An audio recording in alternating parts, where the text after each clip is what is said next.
The Adventure of the Abbey Grange is the 36th Sherlock Holmes short story, written in 1904.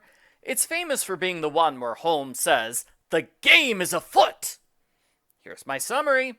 Police Inspector Stanley Hopkins summons Holmes and Watson in the middle of the night. Sir Eustace Brackenstall has just been murdered. Lady Brackenstall explains they were married a year ago after she moved from Australia. The marriage was an unhappy one, because Eustace regularly got drunk and did terrible things. As in, he once set her dog on fire. Yeah, that is so cruel. He would probably be the evil culprit in any other mystery. The lady was closing up the house at 11 when 3 men came in through the window. They attacked her and tied her to a chair using the bell rope. She fainted twice. She did see the robbers kill her husband with the fireplace poker, and she saw them exit the house after drinking some wine. Yeah, the burglars stopped to have a glass of wine before leaving with all the silverware. These are classy burglars. The lady eventually got the gag out of her mouth and screamed for help.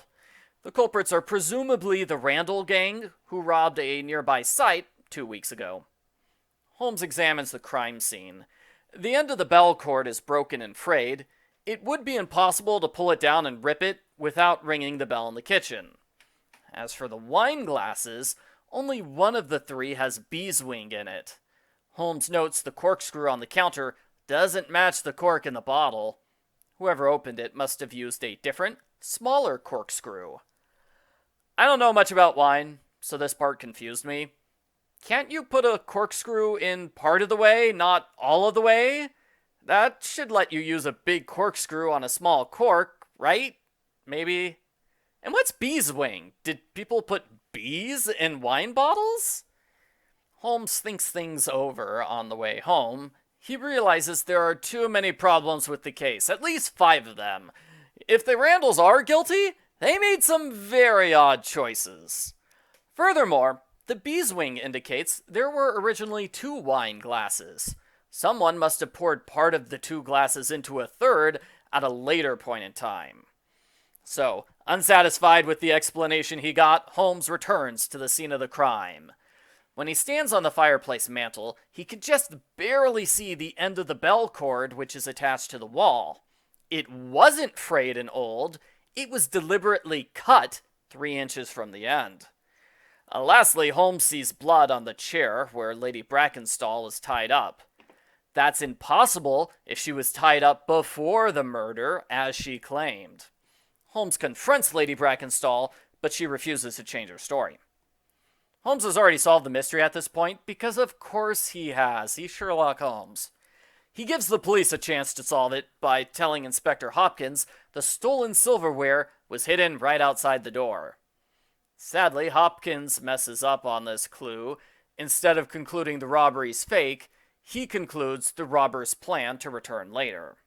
Hopkins is forced to reevaluate everything when the Randall gang is shown to have an alibi, but he still fails to crack the case.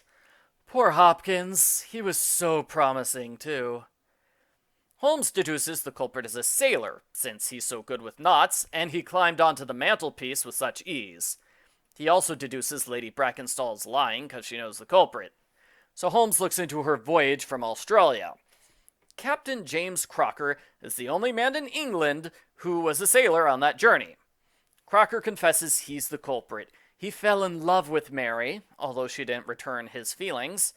He came to visit her secretly when he heard about her abusive relationship. Sir Eustace attacked them both, and Crocker killed him in self-defense.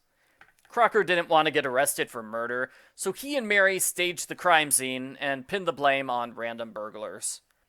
Holmes offers to give Crocker a day to escape before telling the police. Crocker refuses to leave Mary behind to take the blame for his crime. Holmes is so impressed by Crocker's honesty, he promises not to interfere in the case, unless the police arrest an innocent person. So this is one of the mysteries where the culprit gets away with the crime.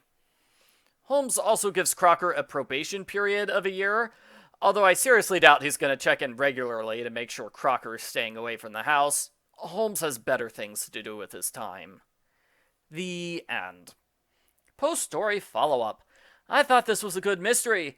There's a good number of things to investigate at the crime scene. There's enough to keep it interesting, but not so many things that readers will get overwhelmed, lost, or confused. I could never have solved the case on my own because I don't know what beeswing is. Apparently it's a residue that's left behind on some old wines. I liked how Sherlock gave the police a big clue without fully explaining its significance. That was a good way to help readers solve the case on their own. In the same way, Holmes nudges readers towards the solution by looking into the sea journey a few pages before explaining why he thinks the culprit is a sailor.